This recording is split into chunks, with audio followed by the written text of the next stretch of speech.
Hello, my name is Cheryl, and I'm the CEO of LifeWorks, the founder of the 24-Hour Woman. I work with organizations to create more contemporary, relevant, inclusive, high-performing workplaces. And at the same time, I work with women business leaders and entrepreneurs. It is a privilege for me today to have two guests from two different parts of the world. Carman Chan, who is a VC, who is based in Asia, and Subha, who is the president of Working Mother Media, who is based in New York. Is it New York or in the US? New York. Yes. It is New York. In the US, but travels the world. And myself, based both in New York and in Asia. And today's topic that I brought the two of them to come and discuss with me is on the unintended consequences. I think a very systemically different issues as we go through different life stages. And it's nice because Carmen has two young kids below 10 years old.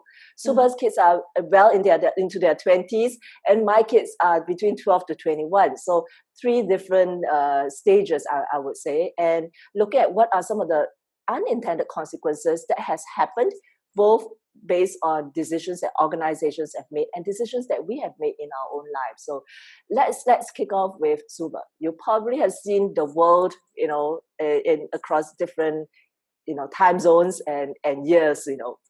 What do you think are some of the unintended consequences that might have arrived based on decisions that's made maybe 15 years ago? Well, there are so many different decisions that both companies make and as a result individuals make that has kind of changed the trajectory of where women's careers have ended up. And so I'm going to call out a few of them.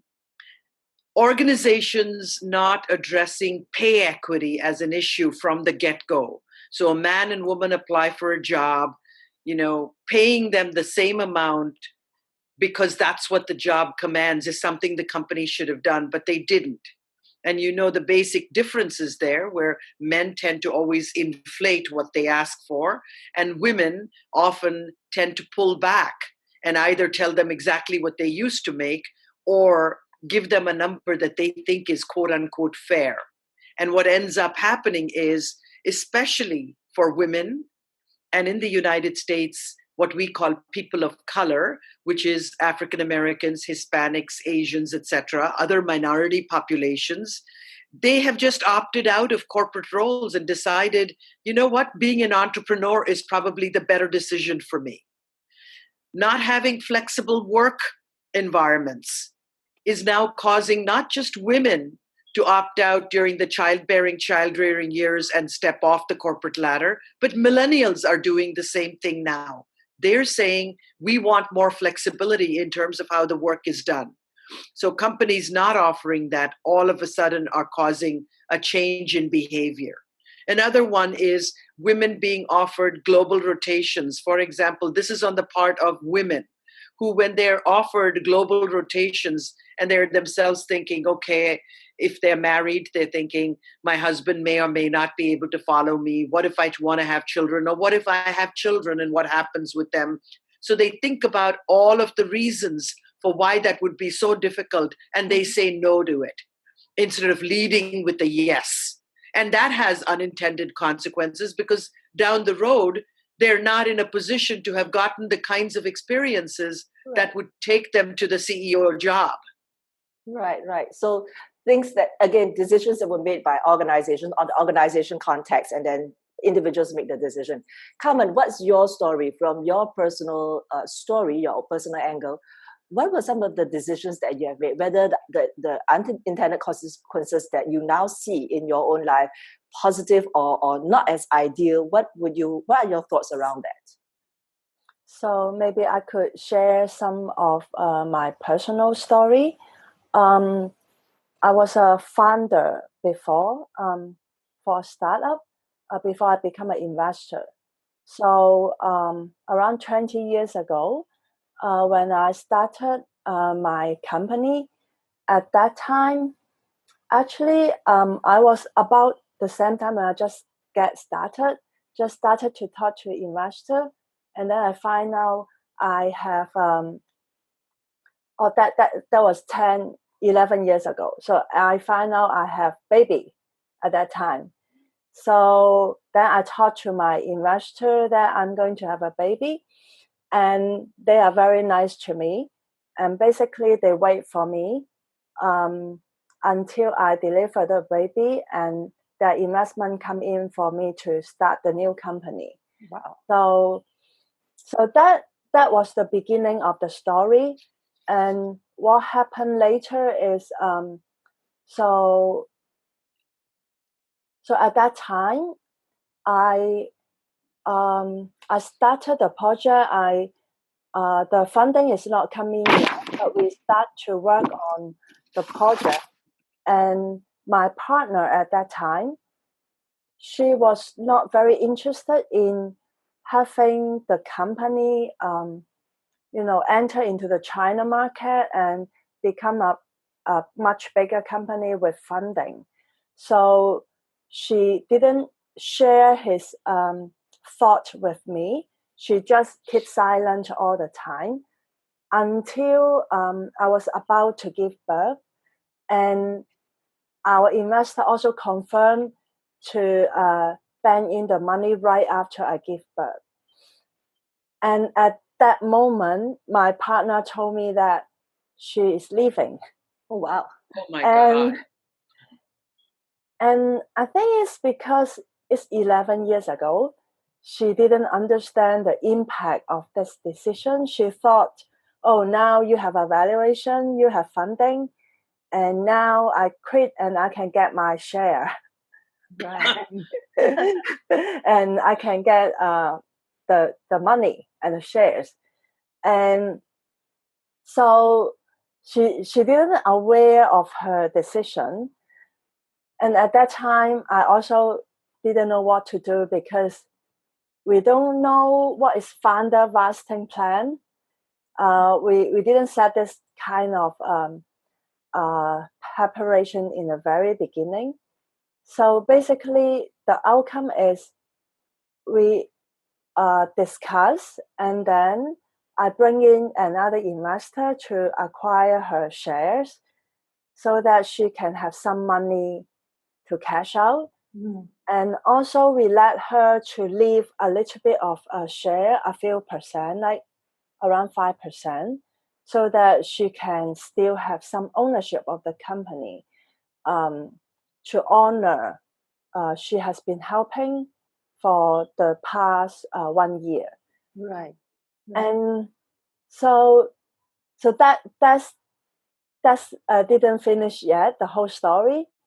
So what happened is, after that, we arrange everything, and we hire a CTO on board, and the CTO stayed with us for around 2 years, and then the CTO start to think, oh, the other founder, actually she's better off because she has money to cash out, and she also has some shares. So why should I put all my egg into one basket? Why don't we just leave the company and get one more chance, so that I have 2 chances? Right. So it become what I have done before, become an example for the second CTO. Right.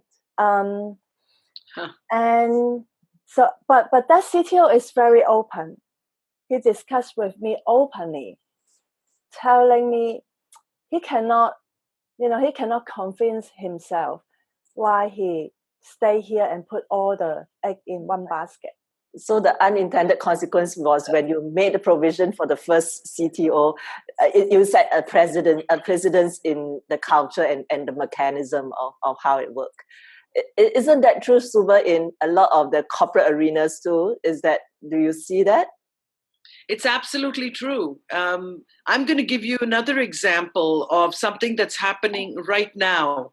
You know that the hashtag Me Too movement is sort of really not just here in the United States, but, out in the East as well as in Europe. This is a movement, essentially. This actually happened because many, many years ago, when it started, there was this notion that, oh, boys will be boys, overlooking that bad behavior. So now they're paying attention to it. They have now faced the unintended consequence of giving them a free pass and just overlooking that behavior. Now they're dealing with it with big settlements, lawsuits, and everything else. But something else is happening now that down the road may become an unintended consequence. Senior men are saying, we recently had a survey in 2018 where we asked employees at companies, both leaders as well, but we asked equally men and women about their willingness to mentor and sponsor women. And a concerning number of men, a significant number, said that they are very concerned about being seen as or taking a risk of being accused of being harassers, etc. So they don't want to put themselves in a one-on-one situation with women. Yes. So think about the unintended consequence of that. So not only are women not going to get mentored and sponsored, but the other part, which I think is even worse, is that there will be other men who will be disproportionately mentored and sponsored, thus perpetuating the same sort of problems we've had to date, that women don't rise because they're not getting the mentorship and sponsorship, from senior leaders. Sure. Carmen, do you see this in the entrepreneurial world? Unintended consequences, particularly in a startup environment, the kind of decisions that are made, but then you pay the price in another 2-3 years down the road. Other startup? Because like what Subha says, the Me Too serves some good, but then it also then turn the tide in terms of getting more male to sponsor women and to let basically more sponsors so that talent can rise, right? Now it seems to be ring fencing. Actually, I think in Asia, I didn't see that kind of problem. Okay, so we are still open to mentorship, but for both men and women, for both men and women. Yeah, to be honest, if the men who want to mentor women, if they want to avoid risk of being accused of anything, they could just do the one-on-one in a Starbucks or cafe. It doesn't matter at all. So I don't think it could be an excuse. So, I do a lot of work around helping contemporary leaders to be more contemporary, inclusive, and high-performing. So from a high-performing perspective, Subha, you spoke a little bit about flexibility in work. From a high-performing perspective, we have always tell leaders, flexibility, when done well, will increase productivity and engagement, right? What are some of the unintended consequences, different fruits that you see when they implement flexibility for one reason, but other benefits blossom? Flexibility is sort of a very interesting concept because it used to be that the people who wanted flexibility were primarily working moms and caregivers. They needed it because whether they were taking care of somebody older or somebody who was sick, or they were taking care of their children, they wanted the flexibility to say, if I have a doctor's appointment, I can schedule the doctor's appointment at 5:30, but if I'm an hour and a half away from work, there's no way I can get home in time in order to be able to do that. The younger generation, the millennial generation, is really stepping up to say flexibility is something we want. And they don't want it because they're taking care of elderly parents or they're taking care of young children. They want it because they have other interests and passion. Okay? Now, if companies are not very good at being able to measure output, then they are stuck with measuring input. Let me explain what that means. If I don't know how to parse out work and say, this work should take 10 hours, and if I give it to this person, it needs to be done in like a day and a half, day and a quarter. Okay? Assume that you don't have that. then guess what do you look to? You look and see whether this person is coming to the office early, staying late, staying at their desk, etc. You're not able to measure actually the competency, the efficiency, because you are not measuring output and you're left stuck with measuring the input. Are you at your desk? Similar thing with millennials. You know they multitask, right?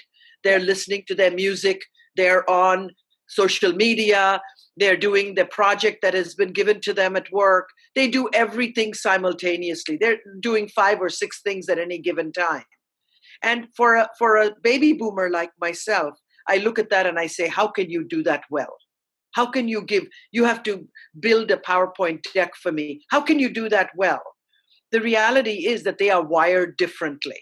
They are able to do it, and they're able to do all these things in a parallel fashion and do it well.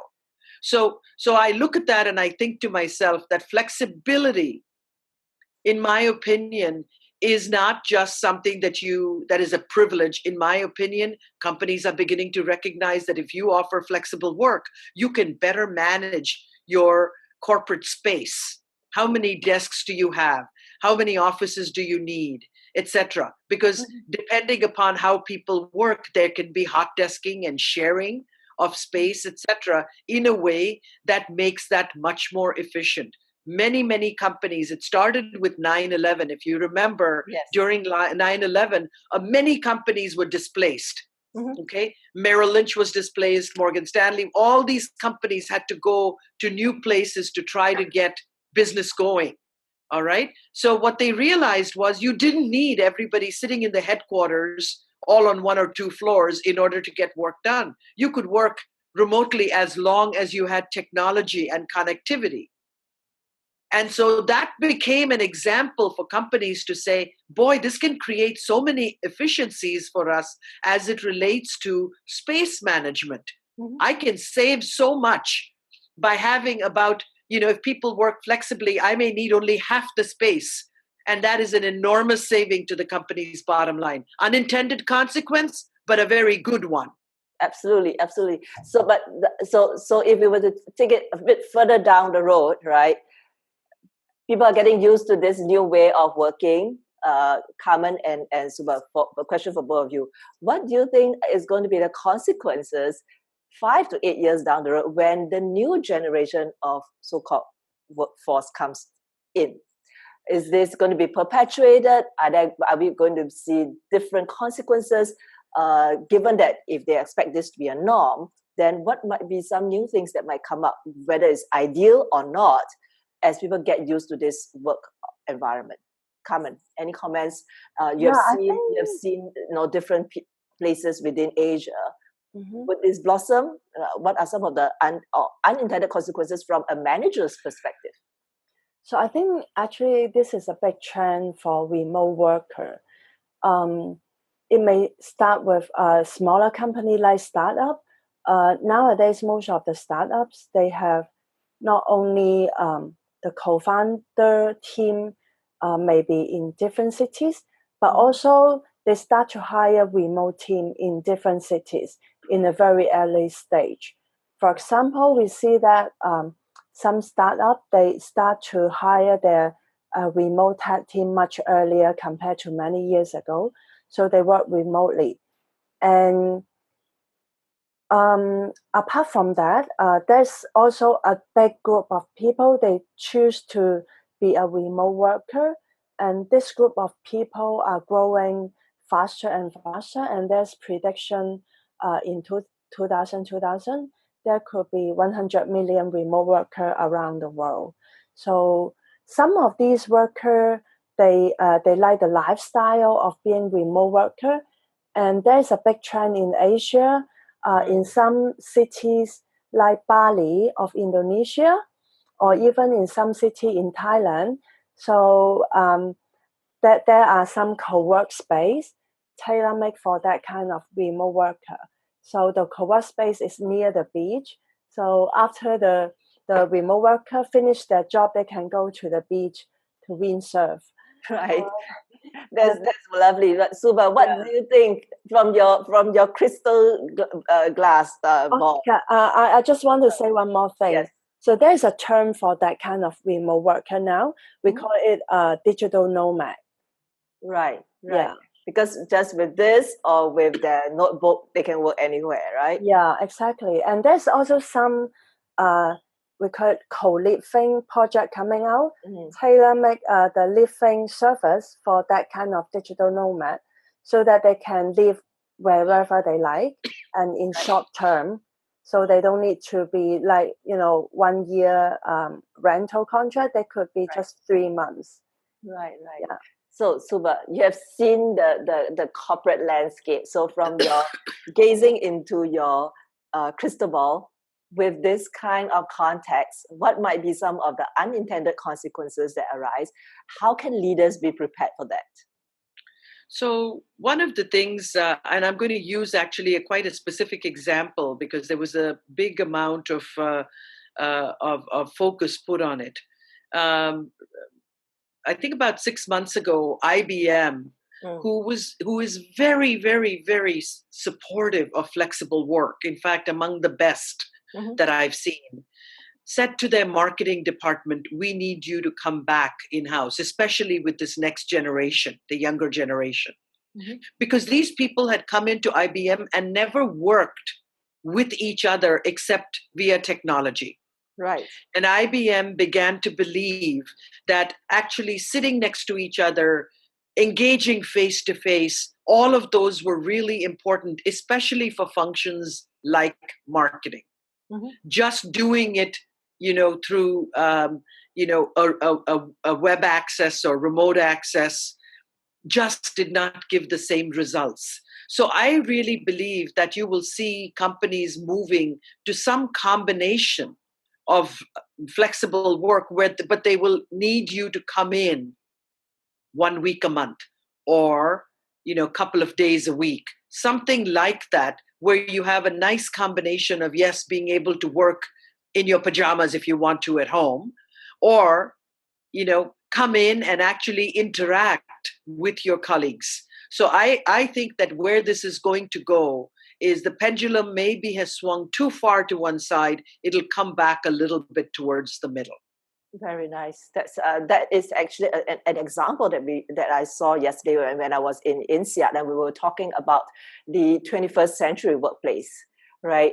And we had an example of this gentleman who is based in Philippines and has a startup, but has a fairly large team, remote teams. But every month they fly into, and then they Airbnb and the team stay together for 3 to 5 days just to build that bond that cannot be built when you are all remotely dispersed, right?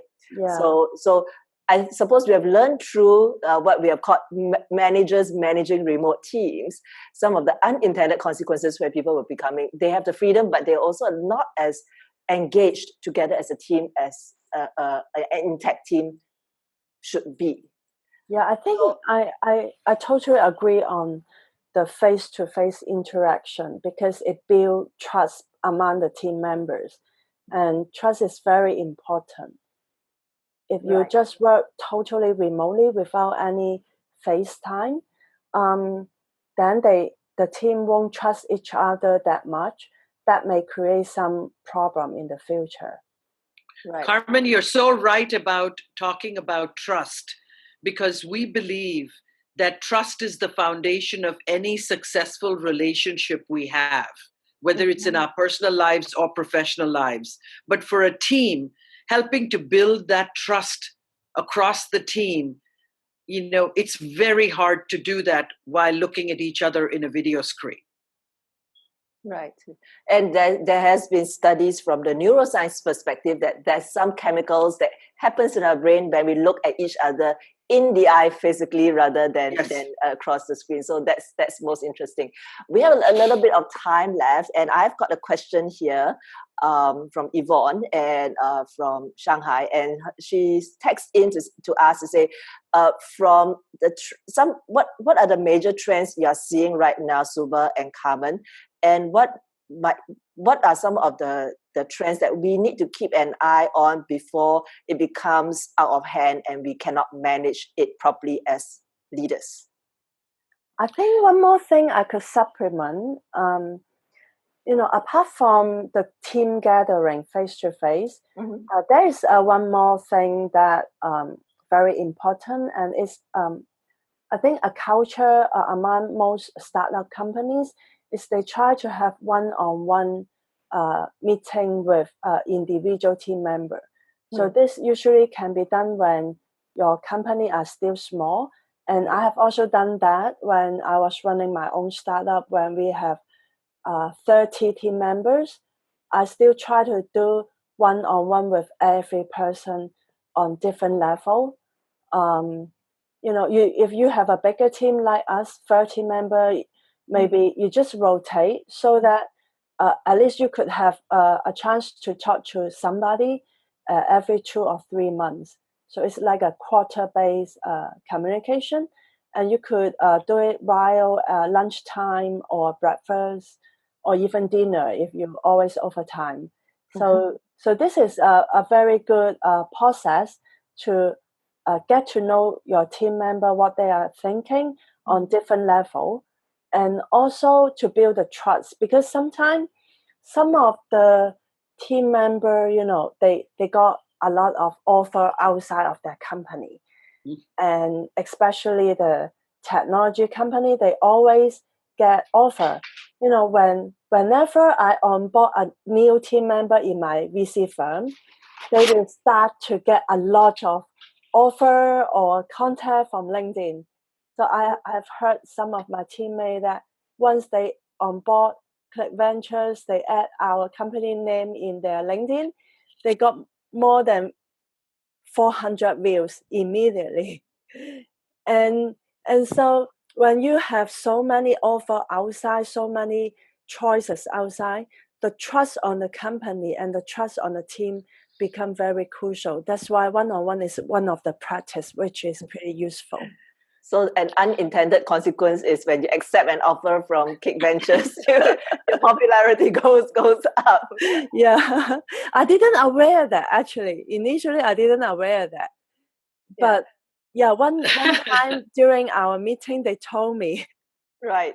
And I'd like to share one unintended consequence. When I was still in the corporate arena at a performance review, my boss then asked me, Cheryl, are you going to stay in your role or in this industry for the rest of your career? And that really got me thinking about what my legacy was about. And that changed the trajectory of, I suppose, the work that I thought I would be doing and ended up doing what I'm doing now. So I think as leaders and as individuals, the questions that we ask, the precedents that we do, or the actions that we take, might be of great intentions for when we do it, but then somewhere along the road there has been deviation.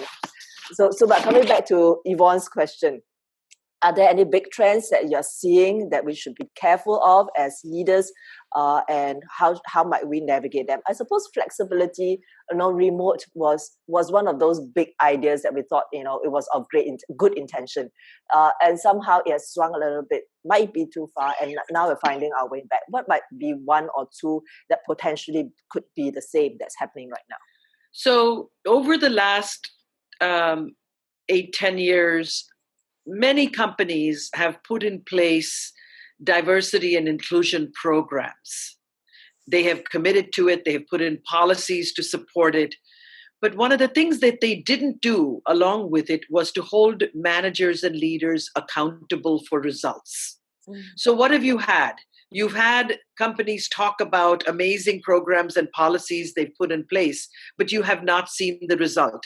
Take for example, women and underrepresented minorities. In the US, those numbers have really not moved robustly enough. Less than 5% of Fortune 500 CEOs are women. And that number has stayed stubbornly still. It has not moved. And so what we believe is, diversity is not just about representation. You need the commitment of the leadership to say, I'm going to hold people downstream from me as accountable for the results as I do for producing revenues and bottom line profits. And the boards of those companies, the board of directors of those companies, should hold the CEO and the leaders, senior leaders, C-suite, responsible for that. So it has to cascade down to every level within the organization. So that's one. Okay? So just saying I have a diversity and inclusion program and I have a chief diversity officer does not bring the results. It only brings results when you have accountability. The second one. Let me pause you there, right at that point. And if it plays out well, ideally from an organization perspective, what might be some of the consequences or unintended consequences for individuals, for women who moved through the pipeline and were promoted? I have seen over the last couple of years that the transition that they have to make, sometimes they have to put back on a mask that is not really them because they have to so-called go into the battlefield, right? So that becomes an unintended consequence of them not being true to themselves. And then that becomes a fatigue where we got to then at some point in time take off the armor. Do you see that there's a shift that is going to be more embedded in culture, and therefore women as they are can show up, and therefore the numbers are a true reflection of a transformation? So I have really started to see that trend where companies are becoming more open, more willing to let people bring their whole selves to work, whether you're a woman, whether you're a minority, whether you are a member of the LGBTQ community, it doesn't matter. What's interesting for me is that my jury is still out on it. You know, the results of this will be seen 3, 4, 5 years down the road. Companies have made an effort. They are absolutely being inclusive, because one of the things is that because of social media, they're being pushed. And I'll give you a specific example. It used to be that when you came to work, you had to check in your political beliefs, your religious beliefs, any other kind of views you had about social norms. You checked that in at the door. You didn't bring that into the office, okay? And when you left work, you picked up your family life and you went out. The reality is this next generation, again, and social media is saying, guess what? I don't really want to keep those two things apart. I want there to be a coming together of my personal values and beliefs. And they are demanding that their leaders in the companies should speak to that. So, for example, you had the Black Lives Matter movement here supporting African Americans and police action against young African American men. Yes. Companies, were in the beginning staying quiet. Guess what the employees started to do? They took to social media to say, here's how I feel, but my company isn't saying anything about it. So companies began to realize that their PR people were no longer a department within their company, but every employee of theirs was their PR agent. So, either they could become ambassadors for the company, or they were going to be assassins for the company. Yes. The company had to decide what to do. So I always think about it and I say to myself, companies being able to actually bring their employees together to be that voice of a company and be open and transparent and trusting about it, in my opinion, is what leads to success. And companies are starting to pick up on that. A company like Unilever, for example, really embraces and appreciates that and has done a great job of being able to leverage that employee voice more powerfully externally. Right. So the unintended consequence of social media, which was supposed to be just about social, right, has now taken a more corporate stance as in terms of being a channel of corporate communication. Communication. Very interesting. And you had a second strand for us to keep an eye on. Yeah, the other one that I thought was really interesting is, as you've known now 5 to 8 years, we've had all these amazing inclusion programs that companies have come up with. Guess who is starting to feel disenfranchised? The white men. Yes. They are saying, what do you have for me? I'm feeling left out. Yes. Soon, at least in the US, I'm going to be not the majority. Okay? So if that is the case, and you are not including me in any of this, what is going to happen? So that isolation that these white men are feeling, and remember, they are in the power positions in organizations even today. 95% of the CEOs of Fortune 500 companies are still men. Okay? If that is the case, we have to find a way to begin to engage them. Absolutely. And bring them into it and allow them to know that they are part of the solution, not just part of the problem. Right. So that is something that we have to keep an eye on, so that it will, down the road be a context of creating an ideal consequence and not another swing of an unintended consequence in that. Exactly. Right.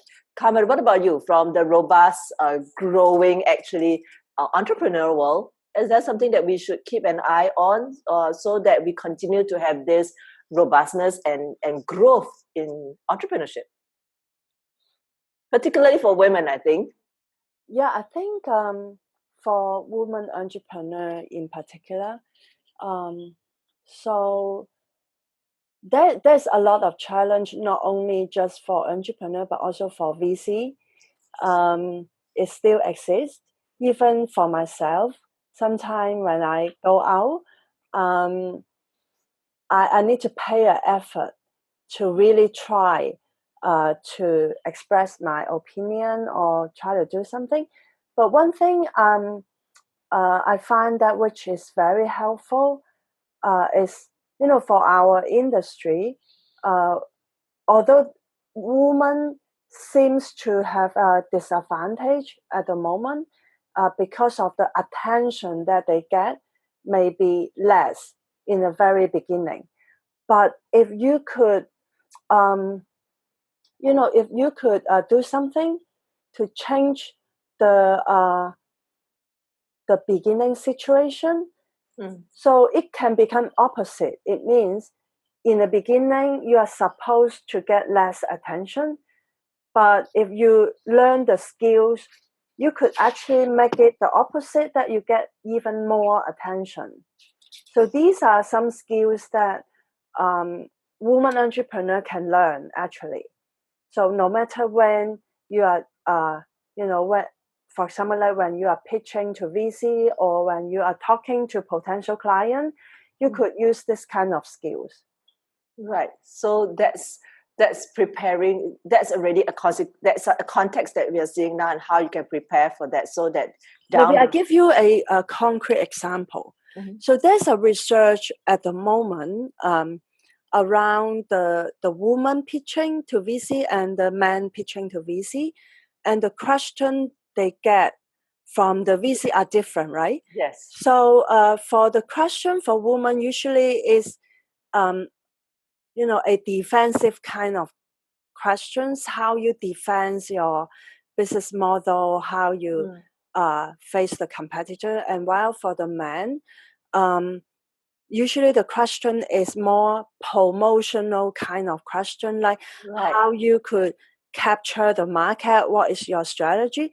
So these two questions will kind of disadvantage for the woman, because when they talk about the defensive mode, then it will become more passive and they has less opportunity to express themselves.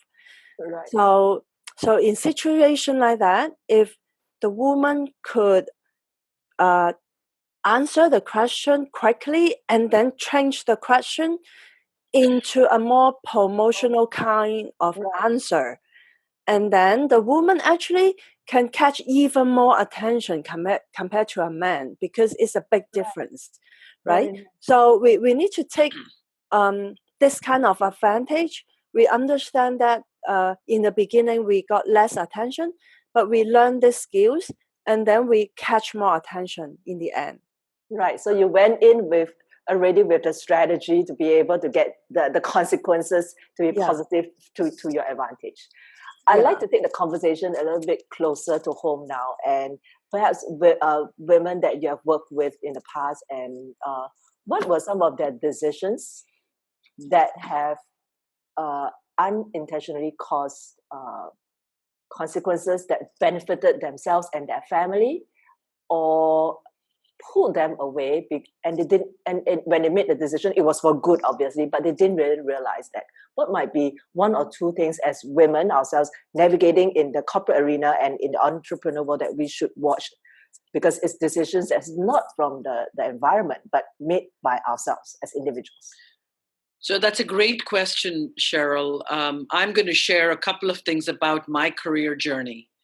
I've always wanted a career, and so when my children were born, I literally took very little time off and continued to work. I was a commodities trader when my daughter was born, and I couldn't leave my clients out of the market.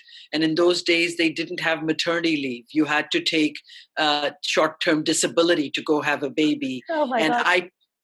I took 2.5 weeks and went back to work after my daughter was born. So you make those choices and you wonder whether they were the right choices or not, because at that time you make a choice that made sense for the moment. I had a nanny, my mother had come, my husband took some time off, so we managed. And you fast forward, and one of the things that I know I did that I regret is that I did not always make time for myself. Whether it was for my personal health, eating on time, everybody else's stuff came before me. And then when there was a little bit of time left over, I gave myself that time. So the consequence of that for me was my body did as much as it could for as long as it could. And then at one point in time, my son was about a year old, my body just collapsed. I was diagnosed with cancer. And I had not one, not two, but 6 bouts with cancer. Wow. It was because I think in many ways, by not having enough balance, by balance, I mean making time for yourself, regularly going to the doctor, checking in when you have, if you're feeling ill, you're coming down with fever or something like that, don't medicate and push yourself to go to work, but rather say, my body's asking for rest. Give it some rest. I didn't do that well. And so I would say to you, my advice always with younger people, younger women specifically, is please make time for yourself, for exercising, for eating right, for getting 7 to 8 hours of sleep a night. I was down to about 3.5, 4 hours of sleep a night. And I used to always boast about the fact that I had conquered sleep.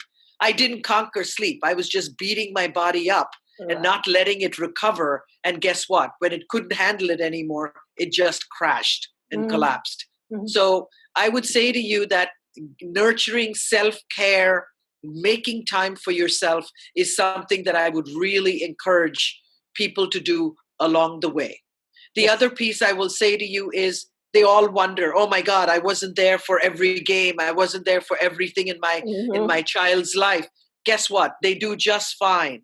In fact, you are very much a role model in that case. Be a role model for good health also, along with all of the career success that you find. My daughter is a surgeon now. She's doing her residency. And, she would not have ever imagined not having a career, not being committed and passionate about something. So I'm very proud of that. And similarly, I look at my son, he's only 23, but he's so supportive of his girlfriend's ambitions to have a career, to have success in her life. So I think it's just as important to teach your son how to be that supportive boyfriend and spouse ultimately, as it is to teach your daughter about ambition. Right, absolutely. And I think it also resonated a lot with regards to the point about round men, because as we begin to relaunch the 24-Hour Women book, we've been getting more and more requests for the 24-Hour Men book. So that's another topic coming up. Yeah. Carmen, what about you? Your personal or stories within your network that you have heard, individuals making decisions and some of the consequences, whether it's ideal or not, that has happened, things that we should keep a lookout on as we journey on. I think so the show is going to an end. I would like to wrap up with a few tips that I tried myself and pretty helpful. So I start with my kids. So because I have very busy schedule, I need to travel. Sometimes I need to travel frequently like the last 3 weeks, I travel every week, and tomorrow I need to travel again, and I just come back yesterday actually. So I have 2 daughters. One is 5 years old, one is 10 years old. So the way I communicate with them are differently, and after try and error, I find a pretty good way for me to stay connected with them when I'm away. So for my younger daughter, 5 years old one, I will always start with a story. So I will tell her, because she likes to pretend a baby animal and I will be the mommy animal. Today we are a baby unicorn and mommy unicorn. Wow. So I will tell her, mommy unicorn is going to fly to far, far away to another forest to get something for her. And I will fly day and night, many days, until I get that thing, and then I will come back. So I will start with a story. Right. And then when I come back, I will end the story. And so she will be very happy when I go and come back. And for my elder daughter, the 10 years old one, so basically I try to engage her with what I'm doing. So for being an investor, I have a lot of entrepreneurship related sharing. So I share these stories with my daughter, and my daughter also start to be a little bit entrepreneurial. So she started a group in her school.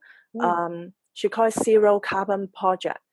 And the project is they want to put solar panel in her school to reduce the carbon footprint. Wow. And so she take this into the next level. Not only she recruit the whole team, but she try to, reach the principal of the whole school. And she tried many times. After she succeeded meeting the principal for 10 minutes, right after that meeting, she go on the internet and search for the format for making a contract. And she prepare an agreement for the principal, saying the agreement for them to continue the project. So she want the principal to agree to let them continue. So all these interaction and her progress, sometimes I give her some opinion, sometimes she update me what's happening. All these allow us stay connected even I'm not around. And then the third tips is I've like Facebook Messenger got the AR, the augmented reality function. So sometimes when I'm away, I will use that function to video conference with them, and they love it so much. Very nice. And one technology mom. Yeah. And one last thing is, which is very important. It is something that helped me to go through a lot of difficulties and also helped me to reduce the pressure when I'm working. So I found that, when you are doing something, you need to find the meaning why you are doing it. When you know the meaning, actually you are much less stressful. It helps you to reduce the stress. And sometimes when you encounter very difficult situation, the meaning will help you to overcome. And I have gone through some situation that when the difficulty that I face is much more than what I have faced before. So I will try to do something to increase the meaningfulness. Right. Yeah. And I found that it will help me to balance when I increase to do something meaningful, or maybe even to start a new project which is very meaningful. And this can help you to balance my state to face the difficulty. So these are some useful tips that I want to share to the audience. Thank you, Carmen, and thank you, Subha. Very contrasting and yet overlapping views on how to deal with how we have seen unintended consequences unfold in our generation. what should we be looking out for as we move forward. I think it's a very useful way of thinking around decision making, the best that we can do right now given where we are. And as it unfolds, we just got to be conscious how meaningful it is to just still carry on in that particular manner. So I want to thank both of you for being on this interview panel with me on Unintended Consequences as contemporary leaders. What should we be looking out for as women business leaders and entrepreneurs? How should we be navigating? And I want to thank you for your time, one early in the morning in New York and one flying off to Austin tomorrow.